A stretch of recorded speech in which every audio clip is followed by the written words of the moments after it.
안녕하세요. 반갑습니다. 다점을 읽어준 남자 다익남 시문입니다. 자, 우리 리플 지금 조금 눌려 있습니다. 항소 소식이 나오면서 마이너스 9% 하락한 다음에 계속적으로 눌림을 가지고 있는데, 여기에서 분명히 제가 말씀드렸죠. 2020년도와의 흐름은 분명히 다르다. 2020년도는 소송이 걸리고 난 다음에 급락하는 그런 흐름을 가졌습니다. 그날만 해도 마이너스 41%, 그 다음에 계속적으로 음봉을 찍었단 말이에요. 자, 그런데 이번에는 분명히 다릅니다. 급락을 마이너스 9% 시키고 나서 그대로 밑에서 받치고 있다는 거예요. 전체적인 흐름을 보면 저점이 계속적으로 높아지는 흐름을 가지고 있다. 자, 이 중에 제가 이런 말씀 드렸죠. 고래들이 계속적으로 들어오고 있다. 8월 5일과 9월 6일에도 고래들이 들어오는 모습 우리들은 확인할 수 있었다. 자, 오늘의 영상에서는 이런 이야기를 해보도록 하겠습니다.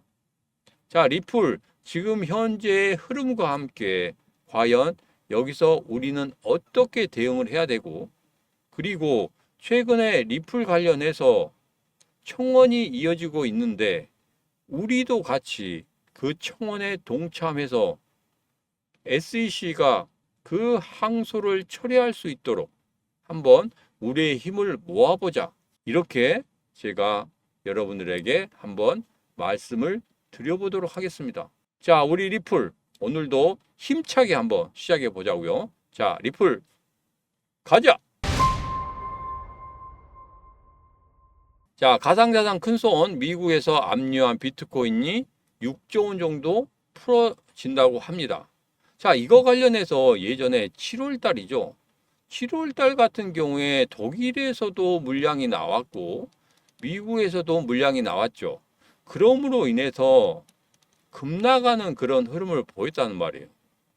자, 그래서 차트를 한번 보면 이게 비트코인인데, 비트코인 같은 경우에 이렇게 급락하는 그런 모습을 보였었고, 우리 리플 같은 경우에도 이렇게 급락하는 모습을 보일 수밖에 없었다는 겁니다. 비트코인이 전체적으로 무너지는 그런 흐름을 보인다고 하면 어쩔 수 없이 우리 메이저 코인들도 같이 무너질 수밖에 없는 거예요. 자, 중요한 게 있습니다.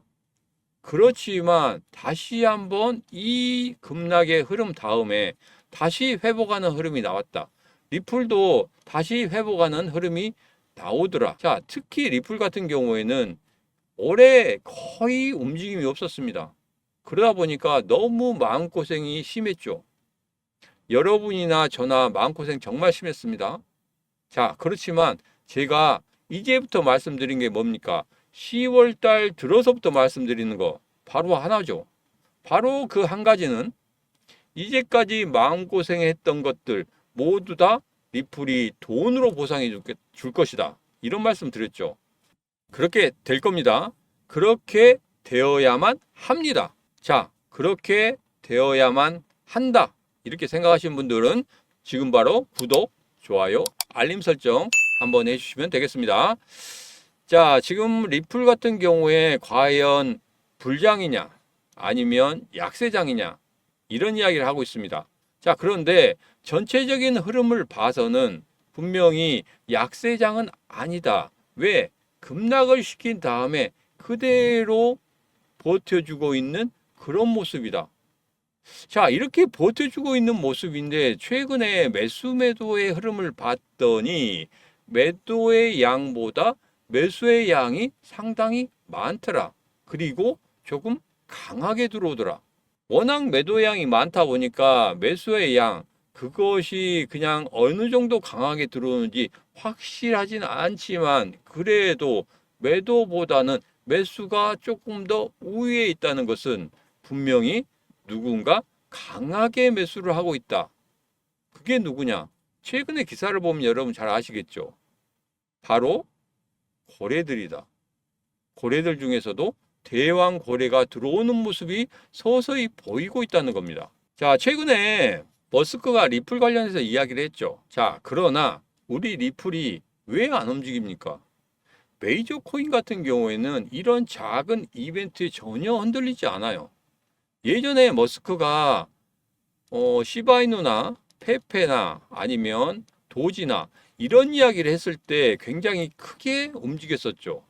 이런 작은 코인들 같은 경우에는 크게 움직일 수밖에 없습니다. 이런 이벤트들 정말 머스크라는 그 하나의 인물에서 급등하는 흐름이 나오고 그 이후에 급나가는 흐름이 나오고 우리 메이저 코는 그렇지 않다는 거죠. 그렇기 때문에 이런 작은 이벤트에 우리 리플도 상승할 수 있을 거야 하고 생각하시면 안 된다. 그리고 고래들이나 대왕고래들 같은 경우에는 이런 작은 흐름에 크게 움직이는 그런 코인으로 들어가지 않습니다. 그냥 짧게 치고 나오는 그런 코인에 그냥 들어가서 수익을 낼 수 있겠지만 이렇게 서서히 물량을 매집해가는 그런 흐름을 볼 때는 분명히 이런 작은 이벤트에 크게 흔들리지 않은 그런 코인에 얘들은 들어와서 포석을 깔고 있다. 이렇게 보시면 되겠습니다. 자, 그리고 22조 유입된다. 이 이야기가 나오고 있죠. FTX 파산 계획이 승인됐고, 그러므로 인해서 이제 22조라는 게 신규 자금으로 들어오는 거나 마찬가지입니다. 자, 그러면 어디로 먼저 들어오겠습니까? 그렇죠. 앞으로 올라갈 수 있는, 그리고 비트코인 같은 경우에는 제가 이런 말씀 드렸죠. 3차 반감기 이후에 급등하는 그런 흐름을 가질 때 7개월 정도 걸렸다. 그리고 4배 정도 상승을 했다. 자, 우리 리플 같은 경우에도 7개월 후에 본격적으로 상승했는데 7배 상승하는 흐름을 가졌다. 자, 그렇다고 하면 이번에도 분명히 7배 이상의 흐름을 가질 것이다. 이렇게 저는 보고 있습니다. 자, 그래서 우리 리플 지금 약간 힘들지만 분명히 힘든 그런 위기에 처해 있지만 제가 말씀드린 대로 8월 5일과 9월 6일의 저점만 깨지 않는다면 특히 9월 6일의 저점만 깨지 않는다면 분명히 올라갈 것이다. 얼마? 690원. 이 단기 지지선이다. 아주 강한 지지선이다. 이런 말씀 드렸죠. 자, 바이낸스 같은 경우에도 리플 보유량을 급증하고 있다고 합니다. 자, 그래서 제가 말씀드린 대로 거래들도 들어오고 있고 기관들도 리플 매수하고 있다는 거 다시 한번 확인할 수 있었습니다. 자, 리플 상승의 조건 4가지에 대해서 말씀드렸죠. 그렇지만 ETF 관련해서는 조금 더 뒤로 가시라 이런 말씀 드렸습니다. 자, 어차피 모든 게 이제는 리스크가 다 드러났습니다. 이제 호재거리만 남아 있어요. 호재거리들이 하나씩 부각이 될 때마다 분명히 우리 리플 급등하는 흐름을 가질 수 있다. 이렇게 말씀드립니다. 자, 그래서 상승의 조건 4가지에 대해서 말씀드렸죠. 그 4가지 다시 한번 여러분들 상기시키기 바랍니다. 자, 첫 번째로 불확실성이 제거되었다. 두 번째로 스테이블 코인이 있다. 세 번째로 결제 서비스가 점차 확대되고 있다. 최근에 인도나 브라질이나 두바이 확대되고 있죠. 그리고 일본 2025년도부터 리플 본격적으로 도입한다고 합니다. 자, 마지막으로 브릭스가 있었습니다. 기억하시죠? 자, 그런 다음에 이 4가지가 완전히 부각이 되고 우리 리플이 본격적인 상승을 만들어내는 그런 흐름이 나온다. 그런 다음에 우리 ETF 지금 항소 때문에 안 될 거라고 생각하고 있습니다. 자, 그렇다고 하면 ETF 관련해서는 차후에 다시 한번 대통령 선거 끝나고 난 이후에 그때 나오면 더 좋겠다. 왜? 본격적으로 리플이 상승세를 타고 여기에다가 불을 붙여주면 아마 로켓처럼 우주 밖으로 나갈 수도 있다는 겁니다. 자, 제 생각이 어떠십니까? 제 생각에 동의하신다. 그러시면 구독, 좋아요, 알림 설정 한번 부탁드리도록 하겠습니다. 자, 그리고 이 부분에 대해서 말씀드린다고 했죠. 글렌 허친스, 그 다음에 게리 겐슬러, 갈링하우스, 제롬 파월의 관계. 자, 글렌 허친스 같은 경우에는 허친스 센터를 운영하고 있습니다. 자, 그런데 갈링하우스랑 실버레이크에서 끈끈한 그런 우대감을 가졌었어요. 가졌었고 그때 같이 회사 활동을 하면서 정말 무언가 서로 간에 그런 점이 있었다.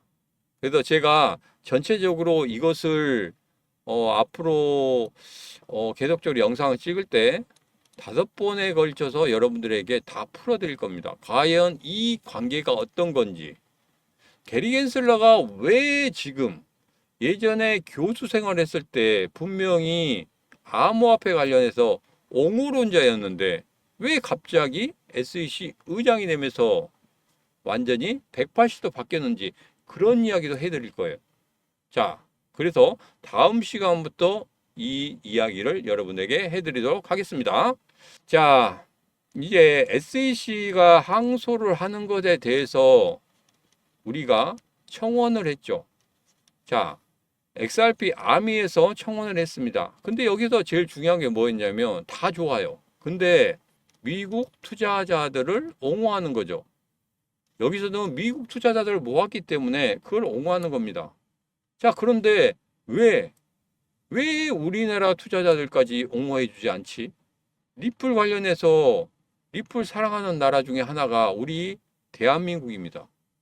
대한민국 사람들이 리플을 그리 사랑하는데 왜 우리는 옹호해 주지 않느냐? 거기에서 저는 정말 실망했습니다. 자, 그래서 제가 직접 들어가서 이 시문이 이렇게 올렸습니다. 청원을 이렇게 올렸어요. 의미 없는 SEC의 항소 멈춰라. 그리고 여기 보면 리플인 코리아, 우리나라 대한민국의 리플의 투자자들 보호해 줘야 되지 않느냐, 이런 이야기를 남겼습니다. 자, 이 청원 지금부터 시작되었고 여러분, 이 청원 여러분들도 하셔야 됩니다. 자, 하실 수 있는 방법은 바로 영상 아래쪽에 보면 더보기가 있습니다.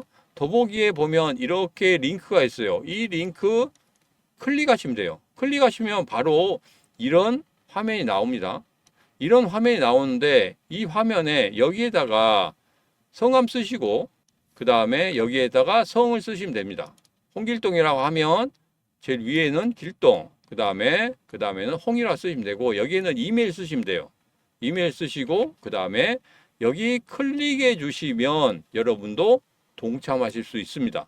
SEC 항소 이 부분을 우리 청원으로 한번 막아볼 수 있도록, 그리고 그게 안 된다고 하면 우리 대한민국에 있는 리플의 투자자들 분명히 무언가 보호를 받아야 되지 않겠습니까? 그리고 우리의 힘을 보여줄 때가 됐습니다. 자, 그렇기 때문에 이 시문이 먼저 나서서 이렇게 올렸습니다. 자, 여러분도 같이 동참해 주시면 됩니다. 자, 그리고 이후에 이것을 시발점으로 해서 분명히 리플 관련해서 제가 먼저 나서서 무슨 일이든지 진행을 해보도록 하겠습니다. 자, 그러면 여러분들이 저에게 힘을 주시면 됩니다.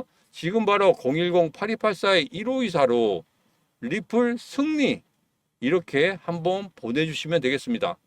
얼마나 오느냐에 따라서 앞으로 제가 무엇을 만들든지 아니면 무슨 일을 하든지 간에 커다란 힘이 될 거라고 생각하고 있습니다. 자, 지금 동참해 주신 분들 차후에 제가 어떤 일을 하든지 아니면 무엇을 만들든지 간에 여러분이 같이 해 주실 거라고 저는 굳건히 믿고 있습니다. 자, 지금 바로 010-8284-1524로 리플 승리하고 보내주시면 되겠습니다. 자, 오늘의 영상은 여기까지입니다. 오늘의 영상 마음에 드셨다고 생각하시면 구독, 좋아요, 알림 설정 부탁드리도록 하겠습니다. 자, 오늘도 언제나 당신 편 타점을 읽어준 남자 타익남 시문이었습니다. 감사합니다.